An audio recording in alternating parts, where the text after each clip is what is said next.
l'espace où je partage avec vous mes pensées singulières. Je suis Sabrina Ménasria et aujourd'hui je veux vous parler de singularité, de haut potentiel intellectuel, émotionnel, créatif. Alors être singulier, qu'est-ce que c'est ?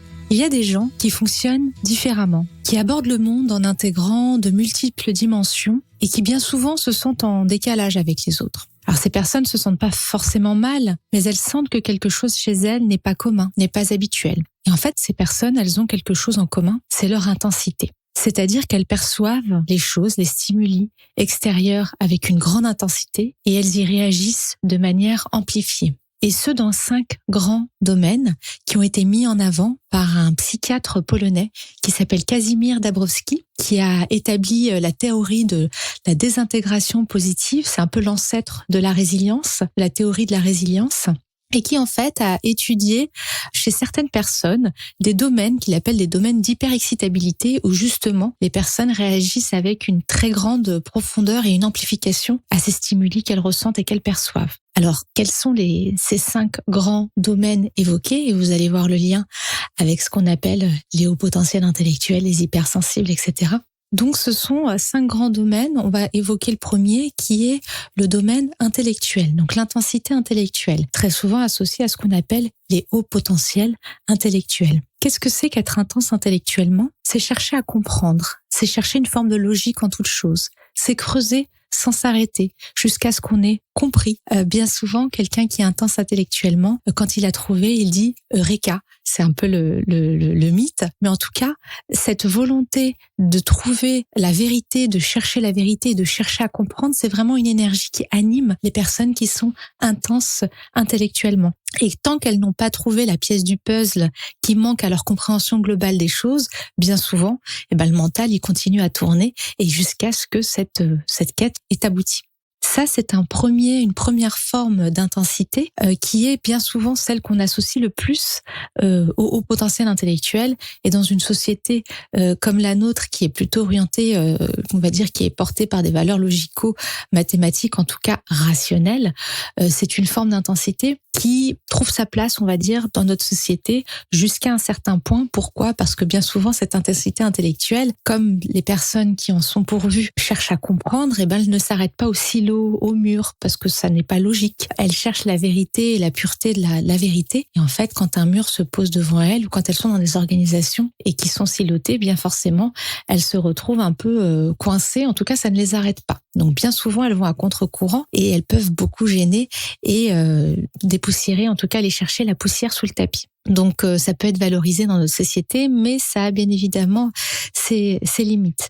Une autre forme d'intensité, d'hyperexcitabilité, pour reprendre les propos de Kazimierz Dabrowski, c'est l'intensité émotionnelle. Là, on a affaire à des personnes qui sont des éponges émotionnelles et qui vont ressentir les émotions des autres de façon très intense et qui vont y réagir aussi ou pas de manière amplifiée et qui vont l'exprimer ou pas. C'est-à-dire qu'elles vont avoir tendance à, dans un espace où elles sont entourées par des gens, à intérioriser les émotions des autres, à les percevoir. C'est une forme d'information, l'émotion, et en fait à se retrouver un petit peu parfois encombrées avec des émotions qui ne sont pas les leurs et qui vont susciter chez eux des émotions très fortes et provoquer parfois un malaise, un mal-être et une volonté bien souvent d'aider l'autre, d'aller le sauver, un petit peu comme dans le triangle de Karpman, le syndrome du sauveur. L'émotion est une information. La capacité à percevoir les émotions des autres, c'est une forme d'information.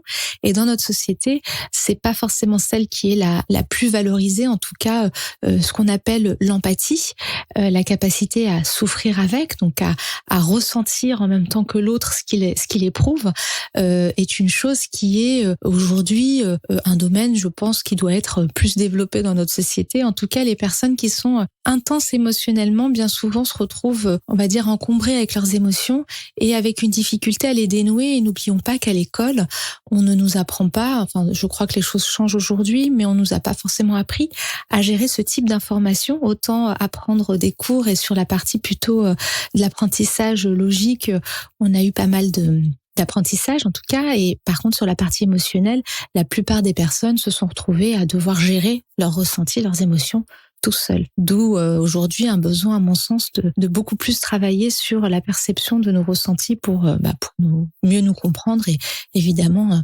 aller mieux. La troisième forme d'intensité, c'est l'intensité créative. Et donc, c'est l'énergie qu'on peut mettre à imaginer de nouvelles choses. C'est l'amour de la page blanche.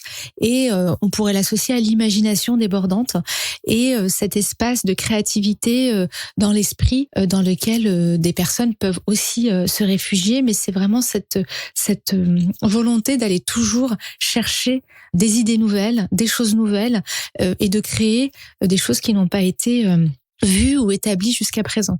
La créativité, c'est pas forcément de l'art, ça n'exprime pas forcément de manière artistique, ça peut être tout simplement résoudre une problématique complexe, inventer une nouvelle façon de faire. Imaginons que on ait toujours eu à remplir un formulaire pour une procédure, et c'est dire on va arrêter de remplir le formulaire et puis on va passer par exemple par un outil qui va automatiser et aller plus vite. C'est une façon d'être innovant et de créer quelque chose de nouveau et de faire différemment. Donc la créativité, on a tendance pas mal à l'associer à l'art, enfin la créativité artistique. Or, dans notre vie de tous les jours, en fait, on fait preuve de créativité. C'est vraiment une énergie et un goût pour les idées nouvelles et surtout pour cet espace d'imagination dans l'esprit qui, pour certaines personnes qui sont très intenses sur le domaine créatif, peut même mettre un refuge dans lequel elles se sentent bien parce que dans cet espace, est possible. Et ce qui peut arriver chez les personnes qui sont intenses, c'est la confrontation à la réalité qui peut être assez douloureuse et le grand écart entre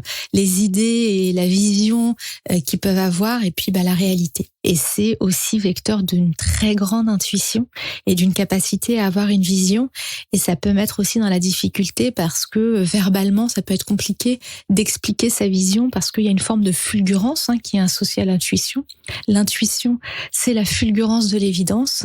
Et la fulgurance, on a du mal à la démontrer rationnellement. Donc très souvent, il peut y avoir cet écart-là qui peut être creusé entre justement cet espace créatif dans lequel une personne singulière peut se sentir bien et puis un retour à la réalité pour pouvoir le traduire, le mettre en œuvre, le saucissonner pour le rendre, on va dire, implémentable, en tout cas facile à mettre en œuvre et qui peut être plus douloureux. Et bien souvent, donc là, ce que je viens de vous évoquer, c'est l'intensité intellectuelle, créative et émotionnelle. Et il y a pas mal d'études qui ont été faites sur ce qu'on appelle les personnes à haut potentiel intellectuel, donc les personnes qui ont obtenu un score de QI, quotient intellectuel supérieur à 130 dans un test qu'on appelle le test Waze. Et donc, ces personnes-là, on a observé que bien souvent, elles cumulent ces trois intensités, donc à la fois une intensité intellectuelle, mais également une intensité émotionnelle et créative. Et ça fait sens puisqu'effectivement, le test de QI mesure principalement l'intensité intellectuelle, très peu la dimension émotionnelle et créative, même pas du tout émotionnelle. Souvent, c'est le psychologue qui fait le test, qui évalue par l'observation ces formes d'intensité. Et généralement, ces personnes-là, en fait, sont de grands hypersensibles, mais l'intensité intellectuelle qu'elles ont leur permet un petit peu de se protéger émotionnellement. Donc très souvent, ce sont des personnes dont on ne perçoit pas la sensibilité alors qu'elle est bien présente. Et c'est un petit peu le piège qu'ont les personnes qu'on appelle HPI, en tout cas que je préfère appeler singulières, avec une grande intensité intellectuelle, c'est qu'elles ont tendance à compenser leur hypersensibilité par un mental exacerbé. Et la tête prend le pas sur le cœur, ce qui provoque évidemment parfois des soucis. La quatrième forme d'intensité dont je voudrais vous parler, c'est l'intensité sensitive, c'est-à-dire l'hyperesthésie. Ce sont les sens exacerbés, les 5 sens. Donc les personnes qui en sont pourvues, généralement, elles ont une forme d'intensité dans un des 5 sens ou dans plusieurs des 5 sens. Donc je vous rappelle ce que ça donne. Donc ça donne une ouïe très fine, donc parfois une incapacité à pouvoir être dans un endroit très bruyant parce qu'en fait ça devient vite insupportable. Imaginez un peu que vous ayez des haut-parleurs dans les oreilles et un chuchotement peut devenir très bruyant tout d'un coup. Ça peut être par rapport à la vue, une vue assez perçante et donc une très bonne mémoire visuelle, bien souvent pour les personnes qui en sont pourvues. C'est aussi sur le toucher, donc c'est des personnes qui vont avoir, je vous rappelle que la peau est notre plus grand organe, donc les personnes qui ont cette hypersensibilité du toucher vont pas pouvoir porter des vêtements avec des matières désagréables, synthétiques, grattantes entre guillemets, parce que ça va leur être insupportable d'avoir ça sur leur corps. Ça aussi sur le domaine de l'odorat, donc des mauvaises odeurs qui vont vite devenir insupportables avec un seuil qui est très bas en fait de perception de ces odeurs. Donc généralement c'est des personnes qui vont sentir les odeurs avant tout le monde. Et puis la dernière, c'est le goût, donc des papilles gustatives qui fonctionnent à plein régime. Donc ça peut être pour savourer de bonnes choses et ressentir le goût de manière très intense, mais aussi avoir un dégoût très prononcé pour certains aliments.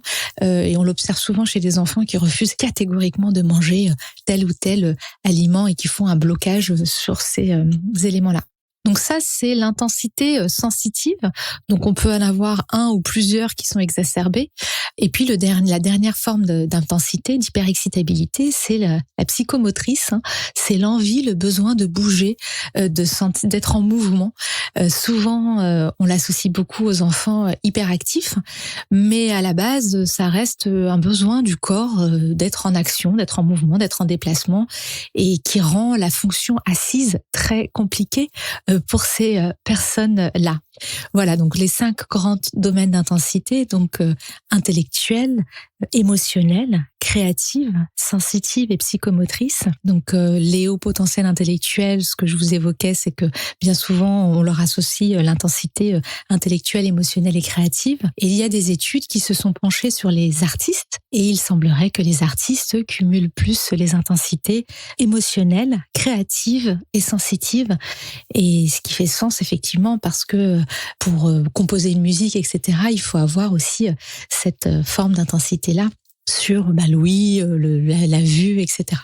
Et les populations qu'on appelle hypersensibles, dont on parle de plus en plus, elles seraient sujettes, elles, aux intensités émotionnelles, sensitives et créatives, un peu à la manière des artistes. Effectivement, donc vous voyez bien qu'on a ici un panorama qui n'est pas un panorama pathologique, qui est juste une façon d'être au monde qui est plus intense et qui rend effectivement la vie plus vibrante, mais aussi la confrontation au monde plus compliquée, puisque quand on cherche à comprendre, qu'on rentre en profondeur dans les sujets, qu'on a une sensibilité à fleur de peau, qu'on est touché par les émotions des autres, qu'on a beaucoup d'empathie, qu'on n'est pas à l'aise dans des environnements bruyants, qu'on va avoir besoin de bouger en permanence quand on a un enfant assis dans une salle de classe, on se rend bien compte que confronté à la société dans laquelle on est, la singularité peut causer des troubles et des problèmes associés. Et ce n'est pas une pathologie, c'est ça qui est important de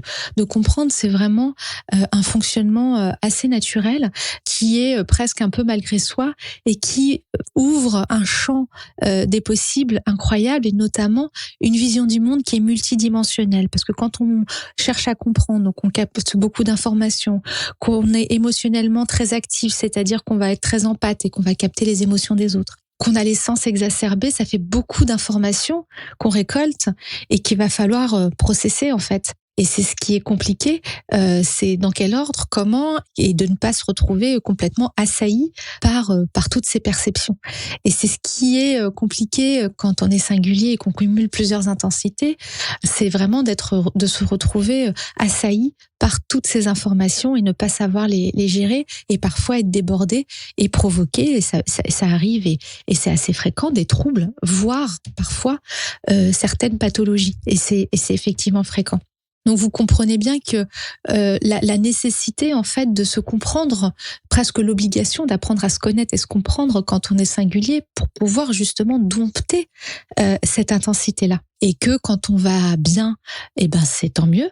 Et puis que quand on va un petit peu moins bien, là il faut pouvoir aussi se faire aider, se faire accompagner pour pouvoir justement apprendre à dompter cette intensité. Et là, je vous invite effectivement, si vous en ressentez le besoin, à consulter des psychologues, des coachs, des personnes qui peuvent vous accompagner, ou bien des thérapeutes, parce que moi, j'observe bien souvent que dans l'enfance, il y a pas mal de choses qui se sont cristallisées, parce que nous sommes en 2022 aujourd'hui, mais la singularité n'a pas toujours été comprise, et elle a toujours été ramenée à la norme, au fait de rentrer dans un cadre.